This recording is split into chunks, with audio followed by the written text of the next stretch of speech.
They fed him at their kitchen table, gave him cash for being down on his luck, and prayed with him. 3 days later, that same smiling teenager walked back through their front door with a knife.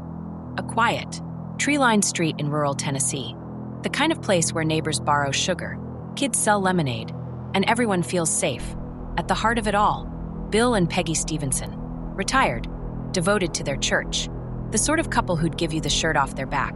But one night in 2012, their kindness became a death sentence. What followed wasn't just murder, it was a nightmare so twisted, it left detectives speechless. It started with a knock, just an ordinary sound. One Bill and Peggy had heard 1,000 times on their quiet Tennessee porch. The kind of knock that usually meant a neighbor dropping off fresh tomatoes, or a friend returning a borrowed tool. That Tuesday night, April 23rd, 2012, it was 8 p.m. Dishes were done. The TV was on. Peggy was tidying up. Bill rose from his chair, shuffled to the door, and turned the knob. What he saw froze him. Standing under the porch light wasn't a neighbor, wasn't a lost driver asking directions. It was Jacob Brooks, an 18-year-old kid they'd welcomed into their home just 3 days earlier. A boy they'd fed roast beef sandwiches at this very kitchen table. A kid they'd given $40 cash for being down on his luck, even prayed with before he left. He'd seemed lost then, but grateful. Human. Now, something was off. His eyes didn't look right. Too wide, too empty. Bill hesitated, just a split second, but kindness was his reflex. He'd never turn away a soul in need. So he stepped back. Come on in, Jacob. And with that invitation, he didn't just let a troubled teen inside. He invited violence. He invited death. Because Jacob Brooks wasn't there for help. Wasn't there for food or prayers. Hidden in his pocket was a knife. A blade he'd brought specifically for them. The couple who'd shown him nothing but grace. Peggy called out from the living room. Who is it? Honey. She never got an answer. The door clicked shut. The lock turned. And in the warm, lamplit house where they'd raised children and built a life, pure nightmare began. It wasn't quick. It wasn't clean. When Jacob Brooks pulled that knife from his pocket, time didn't slow down. It shattered. Bill Stephenson was 68 years old, a grandfather, a man who fixed neighbors' lawnmowers for free. But in that moment, he became a shield. He lunged at Brooks, not to attack, but to block the hallway, to keep Peggy safe. He grabbed Brooks' arm, shouting her name. Run! Peggy froze, just for a heartbeat. She'd been standing in the living room. Halfway to the kitchen, her husband's voice cracked like thunder. And then she saw the knife.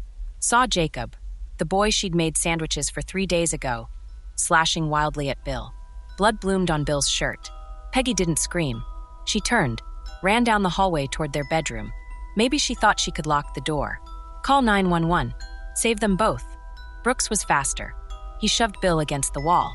The older man fought. Oh, God, how he fought. He clawed at Brooks' face, tried to wrestle the knife away. But youth and madness are a terrible combination. Brooks stabbed him. Again and again. Not in a frenzy. Not like a robber or a thief. This was focused, brutal, almost ritualistic. Bill slumped to the floor, gasping, still alive, still trying to crawl after Peggy. Peggy made it to the bedroom. She slammed the door, fumbled for the lock. Her hands were shaking. Outside, she could hear Brooks' footsteps, hear Bill's wet, choking breaths. Then silence. Heavy, thick. Peggy pressed her back against the door. Maybe she prayed. Maybe she begged. Maybe she just waited. The door exploded inward. Brooks kicked it open like it was cardboard. Peggy stumbled backward, fell onto the carpet. She looked up at him. This kid she'd treated like a grandson. His face was blank, empty, like a machine. No rage, no hate, just nothing. She held up her hands. Please, Jacob, don't. He didn't hesitate. He stabbed her in the chest. Once, twice. She curled into a ball, arms wrapped around herself. He kept stabbing. Her arms, her back, her neck. Bill Stephenson, bleeding out in the hallway, must have heard her whimpers, her last sounds. The final blows were to her head. Overkill. Unnecessary. As if he wasn't just killing her, he was erasing her. Bill was still breathing. Barely. Brooks walked back to him, stood over him. Bill looked up. Maybe he saw the boy he'd pitted. Maybe he saw the devil. Brooks raised the knife one last time, and then it was over. Both of them gone. In less than 10 minutes. Now, here's the part that twists your soul. When police caught Brooks the next morning, covered in blood, sleeping in Bill's stolen truck, he didn't cry, didn't deny it. He sat in the interrogation room, calm as Sunday morning, and he told them why he did it. They had her, he said. Who? The detective asked. My girlfriend, Sarah. The Stephensons took her. They're part of a cult, a big one. Satanists. They lock people in basements, sacrifice them. He spoke like it was obvious, like he'd uncovered some dark secret. He said Bill and Peggy had lured him to their house days earlier to recruit him, that they'd drugged his sweet tea, that they'd shown him symbols carved into their floorboards, symbols only he could see, symbols that proved they were evil. Sarah's pregnant. He whispered, eyes wide. Our baby. They were going to cut it out of her. Tonight. I heard them talking. I had to save her. He described it like a mission, a heroic rescue. He said he had to kill them, had to stop the ritual. He'd brought the knife as a holy weapon. He'd attacked Bill first because Bill was the high priest. Peggy was his acolyte. He said when he stabbed her in the bedroom. She'd hissed at him in a demonic voice. The detectives were stunned, not because it was shocking, because it was insane. Every word out of his mouth was pure fantasy, a nightmare his own brain had written. So they checked. They called Sarah, his girlfriend. She answered on the first ring. She was at her mom's house in Kentucky. Safe. Confused. Jacob? No, I haven't seen him in weeks. We broke up. Is he okay? They asked about the pregnancy. She laughed. I'm not pregnant. He's not well. He thinks things. Sees things. They searched the Stephenson house. No basements. No satanic symbols. No hidden rooms. Just photo albums. Cross-stitched Bible verses on the walls. Peggy's collection of ceramic angels. Brooks' family told the truth. He'd been diagnosed with schizophrenia a year earlier. He'd stopped taking his medication. Said it muffled the voices. Said he needed to hear them to understand the signs. In his mind, he was the hero, a knight saving his princess, a warrior of light. He hadn't murdered two kind souls in cold blood. He'd slain monsters, rescued the innocent. He truly believed it. Every stab, every slash, every drop of blood on his hands, he thought it was justice. That's the true horror. Not the knife, not the blood, but the mind that could twist pure goodness into pure evil. That could look at Bill and Peggy, people, who fed strangers and prayed with them, and see devils. That could turn a quiet Tennessee home into a satanic dungeon. Reality didn't matter, only the demons in Jacob Brooks' head. And on April 23rd, 2012, they won. The house was silent now, just the dripping of blood, the hum of the refrigerator, two bodies cooling in the dark. Jacob Brooks stood in the hallway, breathing hard. The knife was still in his hand. Slick, red. He looked down at Bill Stephenson's body, at Peggy's feet sticking out from the bedroom doorway. He didn't flinch, didn't cry. He just turned away. He walked into the bathroom. Their bathroom. Floral wallpaper. Fuzzy pink rug. A bar of soap shaped like a seashell. He flicked on the light, looked in the mirror. His face was spattered, his shirt soaked. Dark patches clung to his jeans. He didn't see a killer. He saw a soldier, a man who'd done what needed to be done. So he took off his clothes, dropped them in a wet heap on the tiles. He stepped into the shower stall, turned the water on hot. Steam rose. Pink water swirled at his feet. He washed Bill and Peggy's blood from his hair, his neck, his hands. He used their soap, their shampoo. The water ran clear. He dried himself with their fluffy blue towel. Then he went looking for clothes. He walked past Bill's body again, didn't look down. He rummaged through their bedroom closet, found a pair of Bill's jeans. Too big. He had to use a belt, a plaid shirt. It smelled like laundry detergent, like an old man. He put it on. He needed wheels. He knew where Bill kept his truck keys, on a hook by the back door, right next to a photo of Peggy holding a grandbaby. Brooks grabbed them, pocketed them. He didn't run, didn't rush. He walked out the back door like he owned the place, got into Bill's red Ford pickup, started the engine. It rumbled to life. He drove, not fast, not panicked. He drove like a man going to the hardware store, out of their quiet neighborhood, past sleeping houses, onto the main road.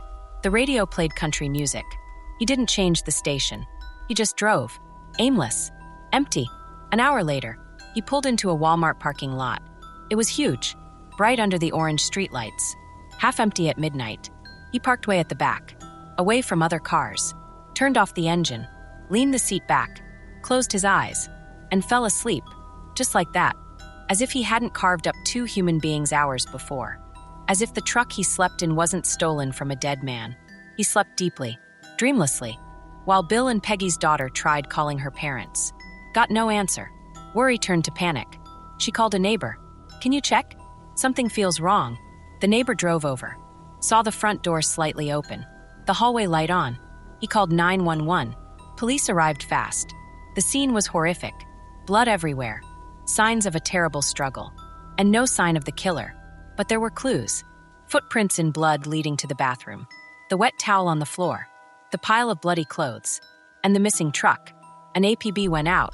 Bill's red Ford F-150. Tennessee plates. It didn't take long. A cop on patrol spotted the truck around 3 a.m., parked under a light pole at the Walmart. Engine cold. He crept up, shone his flashlight inside, saw a young man sleeping, head tilted back, mouth open, hands resting on his stomach. One hand was curled loosely around a knife handle. The blade was dark, stained. The cop drew his gun, banged hard on the window. "Police! Hands where I can see them." Brooks jerked awake, blinked. For a second, he looked confused, lost. Then his eyes cleared. He looked at the cop. Not scared, not angry, calm, resigned. He slowly placed the knife on the passenger seat, held his hands up. He didn't resist, not even a little. He let them cuff him, lead him to the squad car. He sat quietly in the back seat, stared out the window. They drove him to the station, put him in a small, bare interrogation room, bright fluorescent lights, a table, 2 chairs. Detectives came in, tough guys, seen everything, but even they paused. Brooks sat there in Bill's plaid shirt, smelling faintly of soap. He looked young, almost innocent, except for the dried blood under his fingernails, the tiny flecks they'd missed on his neck. They started easy. "What's your name?" "Son, Jacob." "Where were you tonight?" "Jacob, saving Sarah." And then it poured out, wild, tangled, full of impossible things. He talked about the Stephensons like they were warlocks, said their house pulsed with dark energy, that they'd kidnapped his pregnant girlfriend, Sarah, and locked her in a soundproof cellar under the kitchen floor. They were going to sacrifice her tonight. He said, his voice flat, to their master. "I heard them whispering about it when I was there before. They thought I didn't understand, but I did. The symbols, they showed me the symbols." He described secret handshakes, strange chants he'd heard through the walls. Said Bill had tried to recruit him into the cult, offered him power, eternal life. Said Peggy had eyes that glowed red in the dark when she got angry. I had to stop them, he insisted. It was the only way. I was chosen. The knife, it was blessed. It cut through their lies, through their illusions. The detectives listened, made notes, exchanged looks. It sounded crazy, textbook crazy, but they had to check, had to be sure. One detective leaned forward. "Jacob, where is Sarah now?" "Safe," Brooks said, a flicker of relief in his eyes. "I freed her. When I killed them, the magic broke. The chains fell off. She ran out, back to her mom's house. She's safe now. Our baby is safe." Another detective slipped out, made a call, got the number for Sarah's mom, in Kentucky. It was early. He woke her up. "Sarah, is she there? Is she okay?" Sarah's mom was confused. "Sarah, she's asleep down the hall." "Why? What's wrong? Can you put her on? Please. It's urgent." A sleepy voice came on the phone.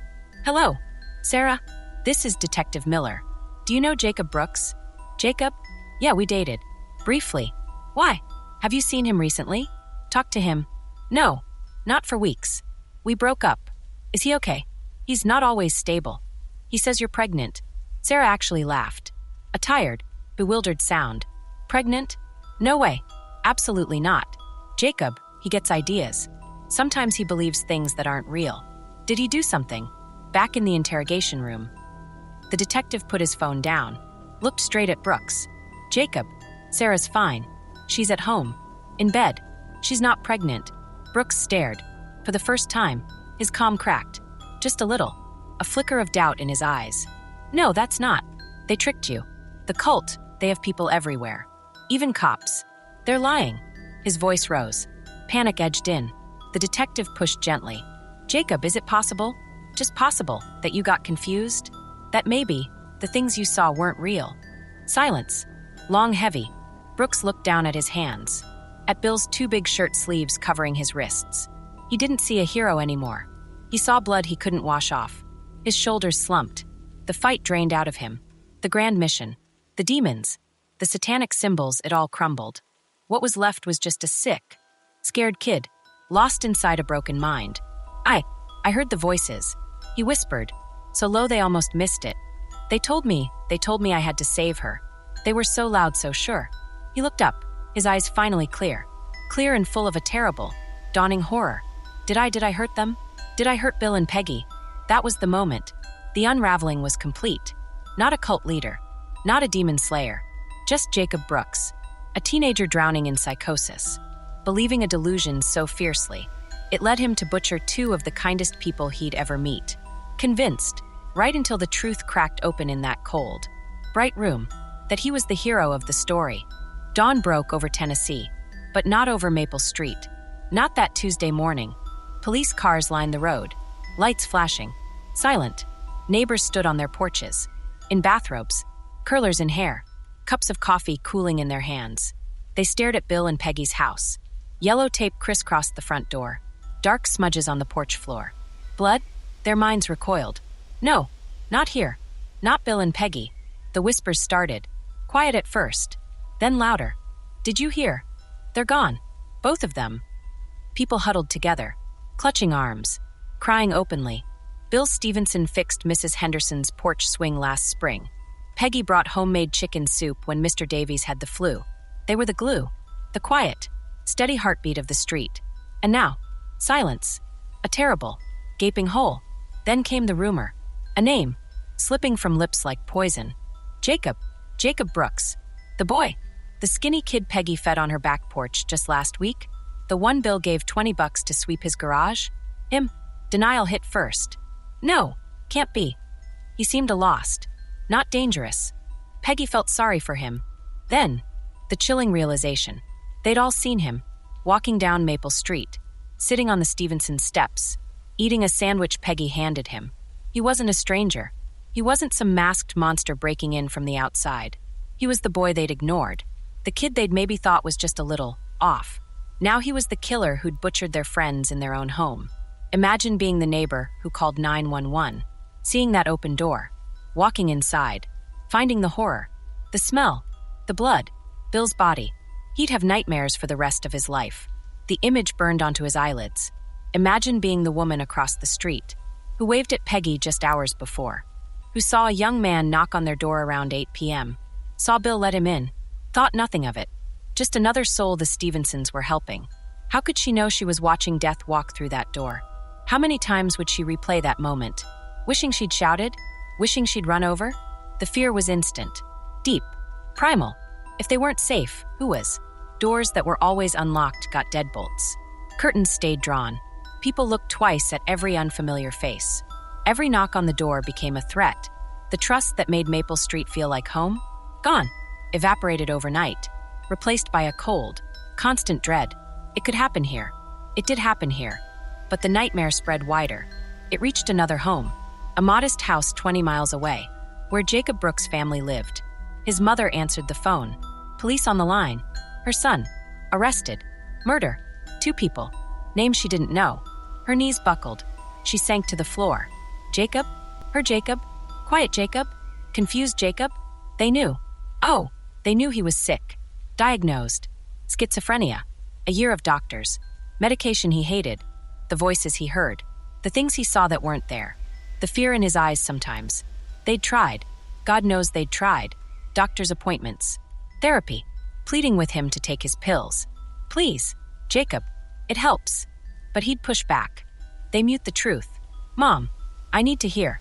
To understand. They'd worried he might hurt himself. Get lost. Get scared. Maybe even lash out in confusion. But this? Planning it? Walking into a stranger's house? Stabbing 2 kind people to death?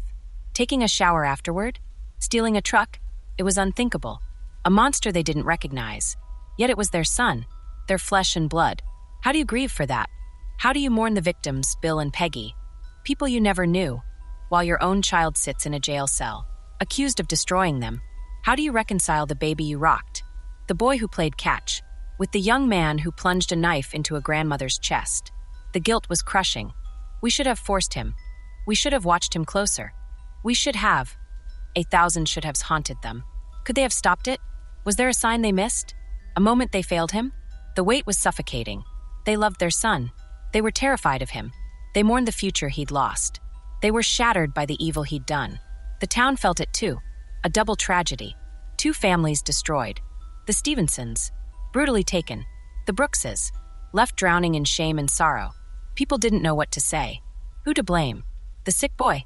The parents who couldn't control him? The doctors? The system?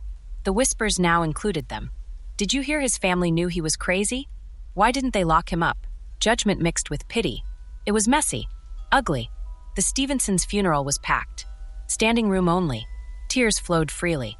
Stories were shared about their kindness, their faith, their laughter. But beneath the grief, a current of raw fear. People glanced over their shoulders, held their children tighter. The world felt broken, unpredictable. Evil wasn't just in dark alleys anymore. It could knock politely on your door, wearing the face of a hungry teenager you'd pitted. Jacob Brooks' family didn't attend, couldn't face it. The shame was too thick, the pain too deep. They grieved alone, for Bill and Peggy, for the son they felt they'd lost long before that night, for the shattered pieces of their own lives. They existed in a terrible limbo, heartbroken for the victims, devastated for their child, and crushed by a guilt that might never lift. Maple Street changed forever. The lemonade stand at the corner never came back the next summer. The neighborhood cookout felt strained. People smiled less, locked doors faster. The easy trust, the feeling of safety among neighbors, it vanished, replaced by a wary distance. A constant, low hum of anxiety. The nightmare wasn't just the murders. It was the death of innocence. The chilling proof that the greatest danger wasn't always the stranger in the shadows. Sometimes, it was the broken soul sitting right at your kitchen table, eating your food, while the demons in his head plotted your end. In that quiet Tennessee town, 2 families were left asking impossible questions. The Stephensons' children. Why did helping someone get them killed? The Brookses. How do you bury a child who's still breathing? And the whole community was left staring into the abyss, wondering if kindness itself had become a fatal flaw. The courtroom felt heavy, like the air itself was made of stone. Jacob Brooks sat at the defense table, wearing a clean button-down shirt, hair neatly combed. He looked younger than 18, fragile, confused, like a kid waiting for the principal. Not a killer. His parents sat behind him, stiff, pale, eyes fixed on the floor. They couldn't look at the other side of the room. The Stephensons' family filled the first 2 rows. Their daughter, Susan, her husband, Bill's brother, Peggy's sisters, grandchildren too young to understand why Grandma and Grandpa were gone. They held hands, tight, knuckles white. Their grief was a physical thing, a raw wound everyone could see. The trial wasn't about if Jacob did it. He'd confessed. The evidence was overwhelming. Blood, the knife, his own words to the police. This trial was about why, and about what now. His lawyer stood up, a calm man with tired eyes. He didn't try to excuse what happened. He couldn't. Instead, he told a different story, a story of sickness. Ladies and gentlemen of the jury, he began. Jacob Brooks is not a monster. He's a very sick young man. On April 23, 2012, Jacob Brooks was not living in reality. He was lost, drowning in a nightmare his own mind created. He called the doctors, experts, men and women in white coats with quiet voices. They laid it out, piece by piece. Jacob Brooks had severe schizophrenia, diagnosed a year before the murders. He heard voices, loud, commanding voices. He saw things that weren't there, believed things that were impossible. The key fact, he hadn't taken his medication for weeks. Not because he was bad, because the illness told him he didn't need it. The voices said the pills were poison, that they blocked the truth. The doctors were clear, off his meds. Jacob Brooks couldn't tell the difference between what was real and the terrifying world his brain invented. He believed Bill and Peggy Stephenson were part of a satanic cult. One doctor explained, he believed they held his girlfriend captive. He believed he was saving her life, saving his unborn child. In his mind, he wasn't committing murder. He was performing a rescue, a heroic act. The lawyer looked at the jury. This, he said, his voice thick, is not about guilt or innocence in the way we think. Jacob Brooks was legally insane at the time of these killings. He didn't understand the nature of his actions. He didn't know it was wrong. The law recognizes that. Justice, true justice, must recognize that too.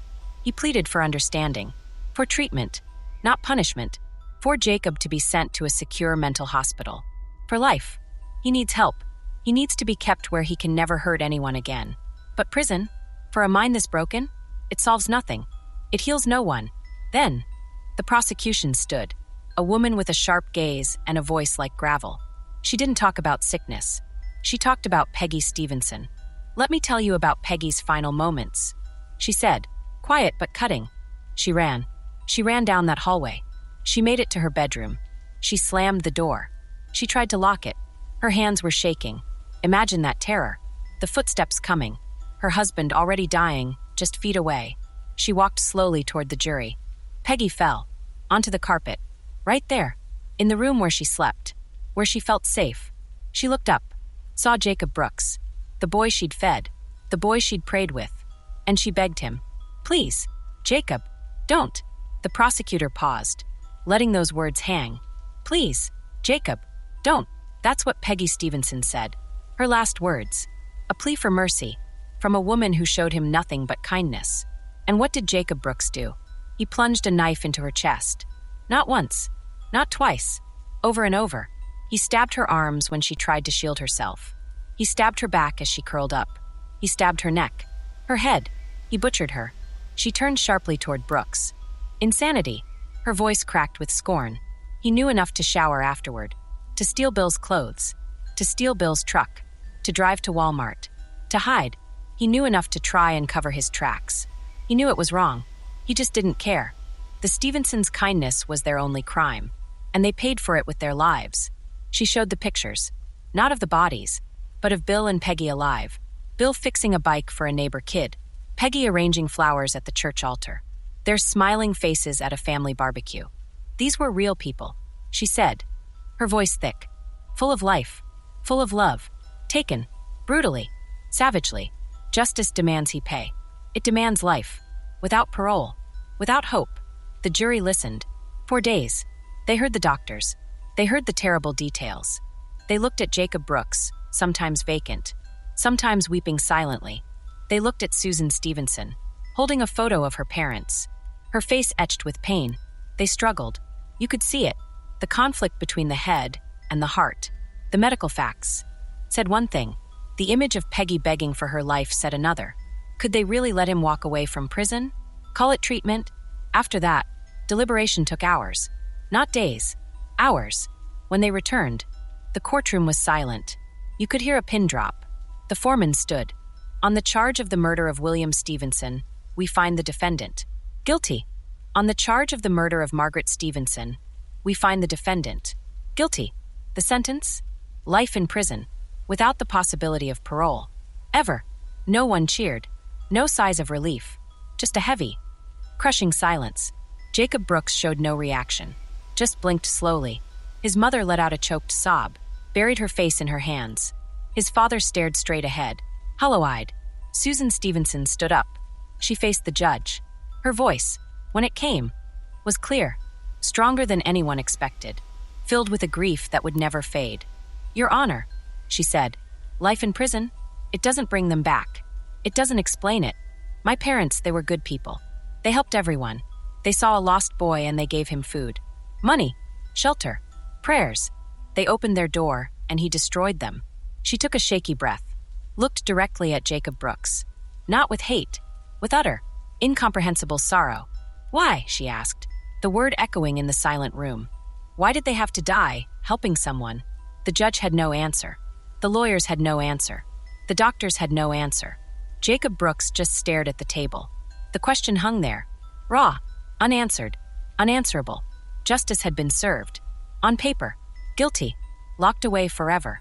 But as the courtroom emptied, it didn't feel like victory. It felt like a funeral. For Bill and Peggy, for the broken boy who killed them, for the families left drowning in a pain that had no name. The system had spoken, but it hadn't healed a single, shattered thing. Years have passed. The news vans are long gone. The courtroom is empty. The headlines faded. Jacob Brooks sits in a small, concrete cell, Life without parole. He takes his medication now. Every day. Under watch. The voices are quieter. The demons less real. Sometimes, in the dead of night, clarity hits him. A memory. Peggy's face. Her voice. Please. Jacob. Don't. Bill's blood on his hands. He curls up on his thin mattress. Shakes. Whispers I'm sorry to the darkness. But sorry doesn't raise the dead. Susan Stephenson tries to move forward. She has kids. A job. A life. But the grief is a shadow. It follows her. Holidays are the worst. Empty chairs. Silent phone. The smell of her mother's perfume in a store can stop her dead. The question her father always asked, "Need a hand with that?" echoes whenever she struggles with a heavy bag. She never answers it out loud. The silence hurts too much. Brooke's parents live in a quieter prison. Their own making. Shame is a heavy cloak. They move towns. Change their number. Avoid old friends. They love their son. They visit him. Sit behind thick glass. Talk about the weather. Books. Never about April 23rd. Never about Maple Street. They mourn the man he might have been. They carry the crushing weight of what he did. Every day. This case? It should be history. A sad, closed chapter. But it isn't. It whispers. In the quiet moments. It asks a question that won't go away. What happens when sickness festers in the dark? Let's be clear. Jacob Brooks wasn't evil. Not in the way we picture monsters. He wasn't cruel for fun. He wasn't greedy. He didn't hate Bill and Peggy. He was sick. His brain, the very organ meant to tell him what's real, betrayed him utterly. It painted terrifying pictures, whispered deadly lies, told him violence was salvation. The system failed him. Long before he failed Bill and Peggy. It failed him when getting help felt impossible. When waiting lists for psychiatrists stretched for months. When his family's insurance wouldn't cover the right therapy. When the voices told him not to take his pills. And no one had the power to make him. When his parents begged for help, but the laws said he was an adult. He could refuse. He could vanish into his own crumbling mind. It failed Bill and Peggy. Not because they did anything wrong. They did everything right. They saw a kid in trouble. Hungry. Lost. And they offered food. Shelter. Kindness. The most basic human decency. In a healthy world, that kindness might have saved him, connected him, led him back to help. But in the storm of his untreated psychosis, it became the path to their door. The perfect, terrible coincidence. Their murder wasn't just brutal. It was senseless, utterly, devastatingly pointless. No motive rooted in reality. No gain. No twisted satisfaction. Just a catastrophic collision, untreated. Raging mental illness meeting pure. Open-hearted kindness. A perfect storm. And here's what keeps us up at night. Could it happen again? Not specifically Jacob Brooks. Not Bill and Peggy Stephenson. But the pattern. The terrifyingly simple ingredients. Someone drowning in delusion. A young man hearing voices that tell him his neighbor is a demon. A woman convinced the mailman is poisoning her. A teenager believing his parents are imposters. Schizophrenia. Bipolar disorder. Severe paranoia. Illnesses that twist reality into nightmares. A system that's hard to navigate. Doctors overwhelmed. Appointments too expensive. Too far away. Laws that make it almost impossible to help someone who doesn't want help. Until it's too late. Families trapped. Watching a loved one spiral. Hands tied. Ordinary people. Just living. The friendly neighbor who checks in. The kind woman at the grocery store who smiles. The family who leaves their porch light on. People who haven't locked their doors in years. People like Bill and Peggy. People like maybe you. Think about it. How many Jacobs are out there right now? Sitting in messy rooms. Off their meds. Listening to the screams only they can hear? How many families are pleading with a broken system? Saying he's getting worse. Please, help us. How many are met with we can't force him? Call us if he becomes a danger. And when does danger start? When the voices tell him to sharpen the knife. Or only after he uses it. Bill and Peggy Stephenson weren't reckless. They weren't naive. They were good people in a quiet town. They opened their door because that's who they were. They trusted their community. They trusted their instincts. How could they possibly know the storm raging inside the quiet boy asking for a sandwich? That's the haunting core. Evil. We understand. Greed. Rage. Jealousy. We can lock our doors against that. But how do you lock your door against sickness? Against a broken mind seeing monsters where there are only angels? How do you protect yourself from a delusion you can't see? Carried by someone who looks ordinary? Lost? Maybe a little sad? The Stevenson's tragedy screams a warning. Mental illness left untreated isn't just a personal sadness. It's a public danger, a ticking bomb wrapped in human skin. It doesn't announce itself with flashing lights. It knocks politely. It asks for help. And sometimes, tragically, inexplicably, it kills the hands that feed it. Could it happen again? Look around your quiet street. Think of the faces you see. The kid down the block who keeps to himself. The woman who talks too fast, her eyes darting. The man who mutters on the bus. Now, ask yourself, is the net strong enough to catch them before they fall? Before their nightmare becomes someone else's reality? Before kindness becomes a fatal flaw? The answer isn't simple.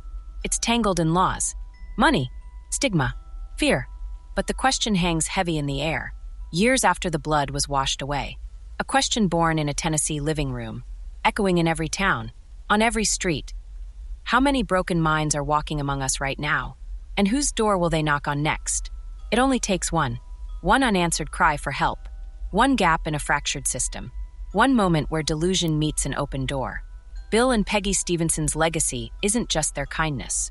It's a terrifying mirror, showing us the fragile line where compassion meets catastrophe, reminding us that the most dangerous monsters aren't under the bed. They're inside the mind, and they look just like us. In the end, Bill and Peggy Stevenson died as they lived, trusting, generous, open-hearted. That's the cruelest twist. Their killer wasn't a monster under the bed.